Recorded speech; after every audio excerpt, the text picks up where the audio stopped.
नमस्कार, आप देख रहे हैं ब्रेकिंग बिहार। आईपी गुप्ता इन दिनों बिहार में उपचुनाव से अलग एक धारा लेकर के चल रहे हैं और जिस प्रकार से बिहार में इनको सफलता मिल रही है, ताती तत्वा को जिस प्रकार से अनुसूचित जाति से ईबीसी में कर दिया गया है, मुख्यमंत्री नीतीश कुमार के इस कदम के कारण लगातार आईपी गुप्ता बिहार के सभी जिलों में भ्रमण कर रहे हैं। हाको रथ हम पान और जबरदस्त रिस्पांस मिल रहा है। आपको हमने शुरू में कहा कि एक अलग धारा इन्होंने बना दी है।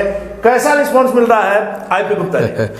ऐसा लग रहा है जैसे कि हर घर में उत्सव है और हर घर में हाको रथ हम पान की पोस्टर है, गूंज है, बच्चे से लेके बूढ़े सब सड़क पे हैं और हर लोग ऐसा लगता है कि मैं छठ पूजा में सब लोग व्यस्त हैं, लेकिन हमारे लोग हाको रथ हम पान के साथ हर एक गांव में मीटिंग कर रहे हैं और एक ही बात कर रहे हैं कि गांधी मैदान चलना है और उन लोगों को सत्ता से बाहर फेंक देना है जिसने हमारे बच्चों को रोड पे ला दिया है, जिसने आरक्षण को छीना है। जी, जिसने आरक्षण को छीना है।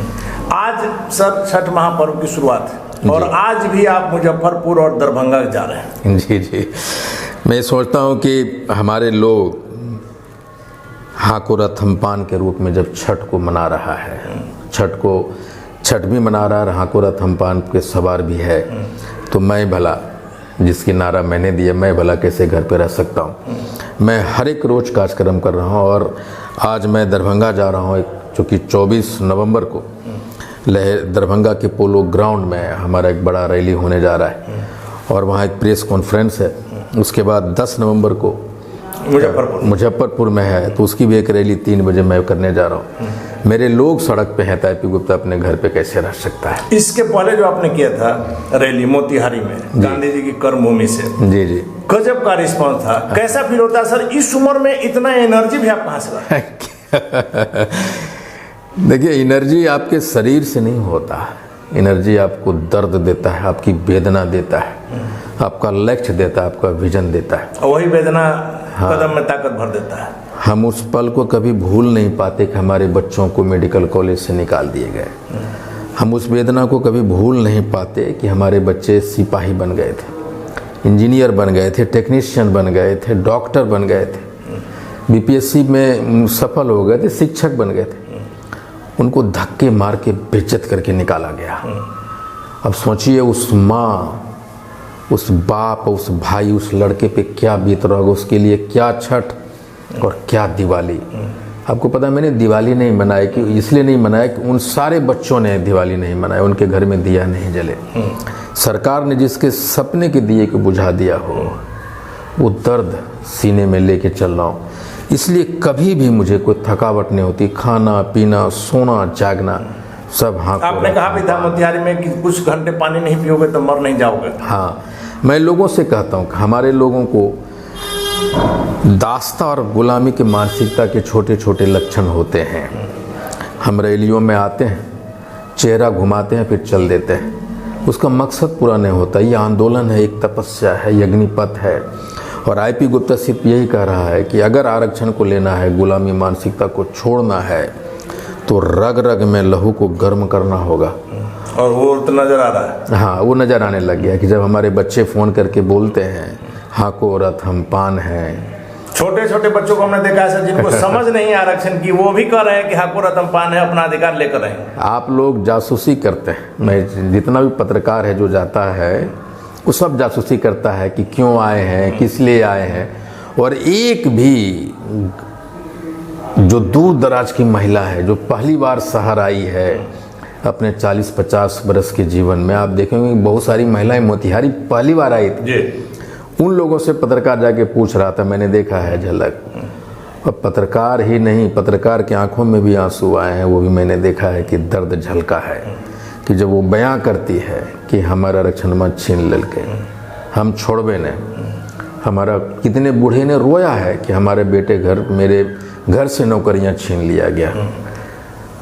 अब जरा समझिए कि वेदना हर एक दिल पे, हर एक दिलो दिमाग वो तो नजर आया सर, मोतिहारी में नजर आया। हाँ, और आप देखेंगे कि जो दरभंगा में होने जा रहा है 24 नवंबर को, और मुजफ्फरपुर मोतिहारी को बहुत पीछे छोड़ेगा। मैं आपको बता, जो जो ये जमा होती जाएगी हाको रथ हम पान, रफ्तार बढ़ते जाना है, बढ़ते जाना। और मुझे ये हमेशा लगता है कि हमारे बच्चे ने पहली बार वो समझा कि वो भी हनुमान है, उसमें भी ताकत है।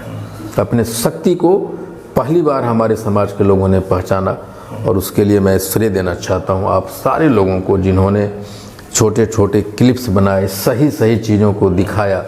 अगर मीडिया नहीं होती, हमारे आवाज़ को दिखाता नहीं, तो हाँ को रथमपान कहीं दब गया होता। और आज देश के बड़े बड़े मीडिया हाउस भी आने के लिए तैयार हैं, वो खुद आते हैं, कहते हैं कि मैं कवर करूँगा मुजफ्फरपुर को। इसलिए मैं आपका भी योगदान को, हाँ को रथमपान और पान समाज के लोग कभी भी आप जैसे लोगों को भूलेंगे नहीं, क्योंकि हमारी आज़ादी में मीडिया वालों का एक बड़ा योगदान है और हम लोग हमेशा ऋणी रहे। आपका यह आंदोलन जो है सर सरकार तक भी पहुंच गया है? पता नहीं, मुझे ये नहीं मालूम कहाँ तक पहुँचा। आईपी गुप्ता हमेशा अंजाम को परवाह किए बिना लेकिन महागठबंधन के ही कुछ नेताओं ने आपको घर पर आकर के इस बात के लिए बधाई दी है? हाँ, दिया है उन्होंने। घर पे आए, उनका बहुत बहुत धन्यवाद, उन्होंने बधाई दी हमको। और ऐसा लगता है कि हमारे लोगों की आवाज़ सुनी जाने लगी। एक चिंगारी जो अब आग बन गई है, अब उसकी धमक जो है और तेज होगी। हाँ, हमारे घर में कुछ स्पेशल कुछ मुझे डरा देने वाली गतिविधियां भी हुई 3-4 दिन पहले। तो हमारे पूर्व प्रदेश अध्यक्ष आदरणीय डॉक्टर मनमोहन झा जी ने फ़ोन किया, हमारे प्रभारी आदरणीय श्री मोहन प्रकाश जी ने फ़ोन किया कि तुम सुरक्षित हो, तुम्हारी सुरक्षा ज़रूरी है। तो मैंने उन्हें कहा कि सर, जो आंदोलन करते हैं वो गोलियों से, वो जेल से डरते नहीं, वो यातनाओं से, ये सबसे डरते नहीं। अभी तक इतिहास गवाह है जिसने जो डरा वो आंदोलन नहीं कर पाया। सर, एक बात आपने जो कही, निश्चित तौर पर हम लोग कहीं भी जाते हैं तो ये जानने का प्रयास करते हैं, क्योंकि आज की जो राजनीतिक की जो स्थिति हो गई है कि लोग गाड़ियों में ढो करके पैसे के बल पर लाते हैं, वैसे में जनता को सही तस्वीर दिखाना भी हमारी जवाबदेही है। इस कारण से हम आपकी सभी रैलियों में जानने का प्रयास करते हैं कि जो लोग आए हैं किस कारण से आए। मैंने उन्हें यही कहा है कि ये तपस्या है, ये युद्ध है, और युद्ध में निमंत्रण और गाड़ियां नहीं भेजे जाते। मैंने उन्हें कहा है कि तुम्हें रैलियों में 2 दिन मांगा है मैंने, आपके शहर में जो रैलियां हुआ है उसके लिए, और जो प्रस्तावित रैली है 23 मार्च गांधी मैदान के लिए, यही 2 दिन हमारी तकदीर को बदलेगा, हमारी गुलामी को छोड़ेगा। और मैं उन्हें कहा कि अगर हम रथ पे चल रहे हैं और अगर आपके पास गाड़ी नहीं है तो अपने पैदल चलना, हाँ, अपने पैर को रथ बनाओ। मोटरसाइकिल है तो मोटरसाइकिल के रथ बनाओ, स्कॉर्पियो है तो उसको बनाओ, जैसे आ सकते। मतलब लक्ष्य में कोई साधन जो है बाधक नहीं बनना चाहिए। बिल्कुल नहीं, जो एक्सक्यूज देते हैं वो कभी मंजिल को प्राप्त नहीं। चलिए, एक आखिरी सवाल है सर, जिस प्रकार से आपने आंदोलन को, एक छोटी सी चिंगारी अब जो है बड़ी आग का रूप धारण करते जा रही है, 2025 के चुनाव में माना जा रहा है कि आईपी गुप्ता एक निर्णायक भूमिका लेने की स्थिति में रहेंगे। नहीं, बिल्कुल, मैं ये जानता हूँ कि जब आंदोलन करते हैं तो आप अपने लोगों के सूत्र में बांधते हैं, उन्हें अधिकार को समझाते हैं और उनको भी पहचानते हैं कि आपको अधिकार, उनको बताते हैं कि आपको अधिकार दिलाने में किन के हाथ नहीं रही है, कौन कौन बाधक रहे हैं आपको। और अपने शत्रु को, अपने दोस्त को पहचानना भी उनको होता है अच्छी बुराई में। तो निश्चित तौर पे 2025 में पान समाज ये निर्णय लेगा और हम उन्हीं के साथ जाएंगे जो हमारे हक में खड़ा होगा। और पान समाज के वोट जो बिखरे हुए थे, एकजुट करना, हाँ, जो अपनी बपौती समझ रहे थे हमारे वोट को, अब वो नहीं है। हम पान समाज लोग मिल के निर्णय लेंगे कि हम किसके साथ जाएंगे।